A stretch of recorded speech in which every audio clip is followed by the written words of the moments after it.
Well, joining me via Skype from Abuja is Kabiru Adamu, a security risk management expert. Good morning. Thank you for joining us on TVC Breakfast. Good morning, Veronica. Well, just when a lot of Nigerians felt Kagara boys might be the last, we have seen consistent attacks in schools, especially in Kaduna State as well, coming under attacks of recent. And we see in the reports by our correspondent, parents agitated, crying for the return and safety of their words. I wonder how concerning this recent development are to you. Very concerning, especially given the fact that the president and the commander-in-chief of the armed forces had made a pronouncement to the effect that the Kagara incident would be the last of such incidences. And then we're seeing almost a spate of incidences occurring in Kaduna specifically.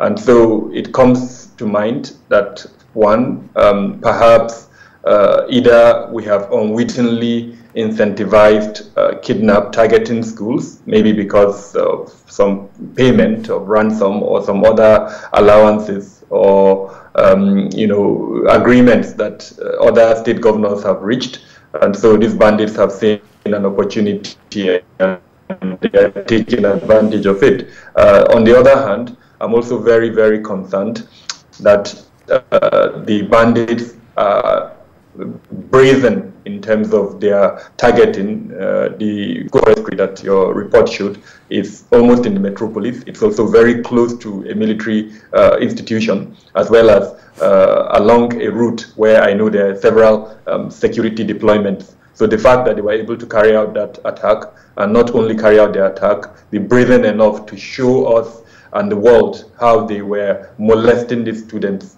makes me very, very concerned. Now, you would recall that after the Chibok girls incident, there came up with the Safe Schools initiative. From your point of view, if we had implemented that, do you think that perhaps we would not be witnessing the incidents we have seen over time? So the perspective of the Safe School initiative, as I understood it, perhaps because of the circumstances at that time, the immediate mandate was in the northeast, specifically Borno, Yobe, and Adamawa. So if we're going to review the implementation of the objectives of that northeast, we would have to be guided by that objective. And it appears it was largely met. As you are aware, the then governor of Borno built mega schools, and then the Safe School initiative was able to transfer students from vulnerable locations to these mega schools. In addition, they were able to build some level of security protection in the schools in the 3 states that I mentioned. Now, the interesting thing is, beyond the Safe School initiative, Nigeria also signed into the Safe School Declaration, which is a broader objective, and the primary objective of that Safe School Declaration, which was arrived at by a couple of countries in 2015, is to ensure that educational institutions are not affected by conflict, whatever the nature of the conflict, even if that conflict reaches a state of war, that schools are not affected. Now, interestingly, Nigeria ratified that Safe School Declaration in 2019, precisely March 2019. And then a working group was created. That working group involves officials from several ministries within the Nigerian government paraphernalia, and then several non-governmental as well as civil society organizations. The most disappointing fact for me is that since that March 2019 till date, we haven't seen much effort in terms of the realization of the objectives of that Safe School Declaration. So if you combined the Safe School Initiative and the Safe School Declaration, if we had been serious in implementing their objectives, by now perhaps we would have seen traction. Now, again, most times when we talk about this, we seem to focus on the federal government. But let's remember that education is in the concurrent list. So that means both the federal, the state, and the local government have responsibilities in the implementation of the objectives of both the Safe School Initiative and the Safe School Declaration. But as a lot of things in Nigeria, we've not seen coordinated effort between these three tiers of government. And so this begs the question with regards to how we are handling these cases. If we are learning lessons from each of the incidents that we have witnessed to ensure that we address head-on this issue of abduction of students. No, in all honesty and with a sense of responsibility, I am not convinced that we are learning lessons. The most obvious indication of that is the absence of accountability. You are a journalist, and I run a consultancy. I study this development. Now, from Chibok to Dapchi to all the other incidences that have happened, even the 4 that have happened in this year, I am not aware that a single person has been held accountable or has even resigned because of that, his inability or her inability to carry out a responsibility that was placed on him. Now, where you have such a situation, it means deterrence is totally absent, and it means, unfortunately, that we are not taking into account the fact that there are government departments, institutions that have responsibility for the protection of these children and wards in schools. So where you don't have that level of accountability, and unfortunately we're also hearing that corruption is playing a role in all of this, unfortunately we're not learning any lessons. Now, how much of a danger does this pose to students across schools? We see parents who are really agitated and concerned about the safety of their wards sending them to school. And as it is often said, children are the leaders of tomorrow. But then where education is being threatened, what is the implication for us as a country? Frankly, the future of Nigeria as a progressive society and a respectable member of the Committee of Nations is being threatened, especially the North.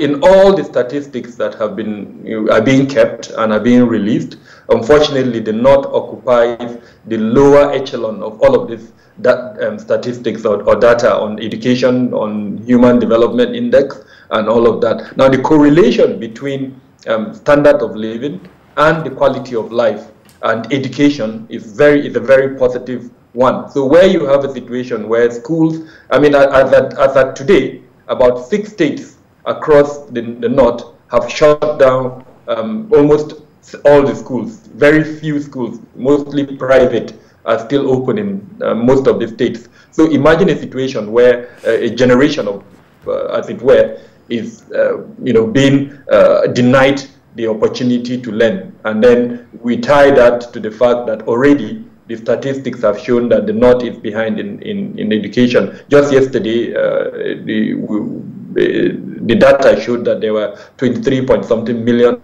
Nigerians that are out of jobs. So imagine in the next, let's say, 10 years, what effect this security threat to education is going to have on the North. And then also tie the correlation between illiteracy, poverty, as well as this unfortunate data that is being churned out, and insecurity. And so we're going to have a combination of poor, low quality standard of living, as well as, unfortunately, an increase in insecurity across the region if this is allowed to continue. And of course, by implication, our standing in the Committee of Nations is definitely going to be further affected. Now, what holistic approach as a security expert would you perhaps suggest the government adopts to deal with this head-on? So we need to look at the root causes of this, and for me it's a three-pronged approach. As parents, we also have a responsibility. My advice to every parent listening to this is to go to your school where you have your wards and demand from the school to show you what security plan they have for protecting your ward. Let's start from that. Now, the second level is the school itself. There is a lot of resources out there for security management of schools. And there are experts like myself and several others. The American Society for Industrial Security, which I'm a member of, has a lot of resources for the protection of schools. In fact, we have a council on school protection. So there is a lot of resources that this school's management can go into. Now for government, which has that responsibility, and earlier on, I mentioned that education is in the concurrent list. So when I say government, I'm talking of the 3 levels of government. And we can also apportion the responsibility to both the executive, the legislative, and the judiciary. Now government has a responsibility to address the root causes. Now what are these root causes? Number 1, this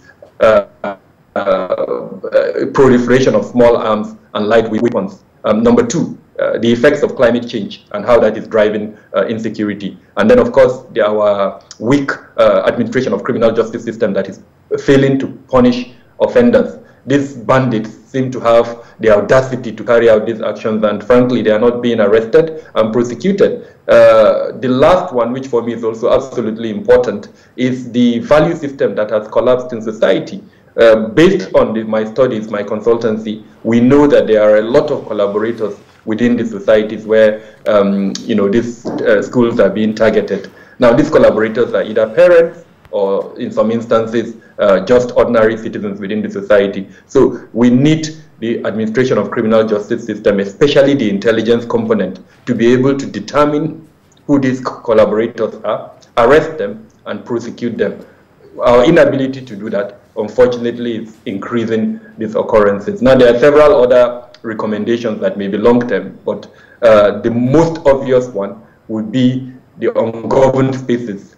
Imagine a situation where 300 persons are being abducted and they are taking them to these ungoverned spaces. Now, why are we not dominating these ungoverned spaces to prevent these people from using them as safe havens? So that, for me, would be a quick solution.